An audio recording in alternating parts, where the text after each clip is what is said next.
జబర్దస్త్ విషయానికి వస్తే రేష్మి మీద మీ టీం లీడర్స్ అందరూ కూడా అప్పట్లో కామెంట్ చేస్తూ ఉండేవాళ్ళు.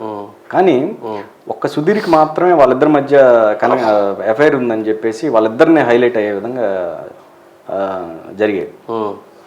కారణం ఏంటి వాళ్ళిద్దరికి సంబంధించి?